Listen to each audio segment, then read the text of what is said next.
Hey there, welcome to Tyke Academy. Through this series, you're going to learn the basics of startup investing. Firstly, why startups? Let's zoom way out here. Surviving on this planet has never been more convenient. You can literally lay in bed and execute almost any task. Need groceries? Big Basket delivers. Forgot mom's birthday? Flipkart's got you covered. All these products were startups back in the day. But get this, if you had the know-how and access to invest in these companies, you would have made enough money to retire by now. I'm not kidding. With around 20x in returns, startup investment has been a well-kept secret by the big players. It's a class of investment with high entry barriers reserved only for the ultra-rich. In India, the minimum investment you need to make in one startup is 5 lakh rupees. To own a diversified and well-balanced portfolio, you need to invest roughly 25 lakh rupees. Who has that kind of cash lying around anyway? So we get it. It's a little intimidating, but by the end of this video, we're going to teach you how you can start investing in startups as soon as today. All right, now if you're going to be in the startup investment space, there are a bunch of terms you need to know. Let's start with the basics. Venture capital is quite literally capital invested in a new venture, most commonly startups and small businesses. It's the type of financing that's risky but has long-term growth potential. This financing is normally done by institutions or angel investors. That brings us to angel investors. These are usually HNIs or high net worth individuals who provide financial backing in a startup and company in exchange for ownership equity. But what's equity? Well, when you invest in startups or the stock market, you're essentially buying a piece of the company or equity. If the company makes a profit, investors make returns proportionate to their amount of equity. If it fails, the investors lose the money they've invested. Then there's liquidity, which stands for how easy it is to convert something that you own into money in the bank. Liquidity in the stock market is pretty high and is usually quite low in startups. Finally, there's valuation, which is the process of quantifying the worth of a company.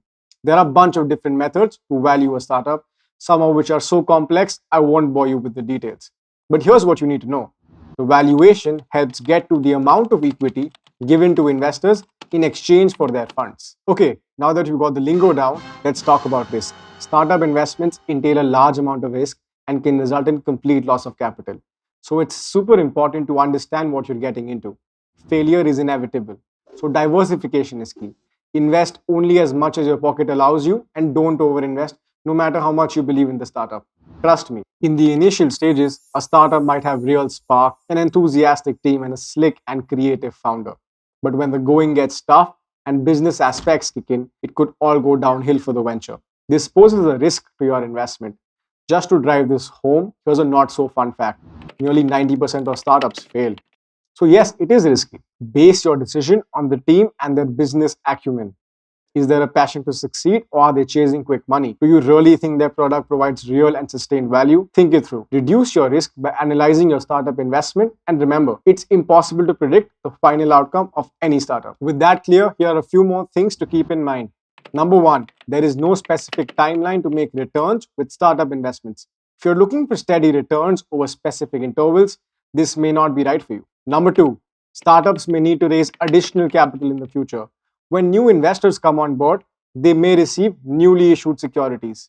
These newly issued securities will dilute the percentage of ownership that you have in the business. Number three, make sure the valuation hasn't been skewed.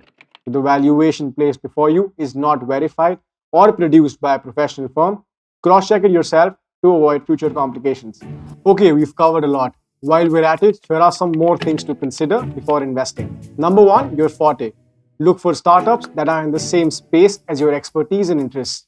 This way, you'll be able to understand the functioning and decisions on a much deeper level.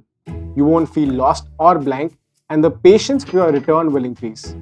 Number two, the founders. The founders are one of the most important factors to consider before investing. Do they have the skills to execute their big projections and claims? Are they even passionate about their own product? Get to know them on a personal level. Learn about their experiences and do a deep dive into their references. Number three, the market. What is currently trending that's similar? What comparative advantage does a startup have over its rivals? How does the team react to feedback and will it be ready to pivot when it needs to? Market reaction, direction, and attitudes of the entire team towards feedback can be a telling factor. Number four, the startup's 10-year goal. Examine this closely. Are the founders aiming for an early exit or an acquisition? Review the burn rate and study the financial projections. Are they scaling too fast, and is the model going to be relevant in the near term? Number 5, review legal documentation. For your final step of DD, go through their financial statements filed with various regulatory bodies. Although our investment and campaign creation team provides ample information about the startup and the market they operate in, we still recommend doing your own research. Once you've made sense of the points mentioned above, you're good to go. It's time for you to click on the invest button. But remember, even after considering all the factors we've covered, it's not going to work until you feel a connection with the startup and the founders. And that's it for this episode. Head over to tycinvest.com to begin your journey with startup investment.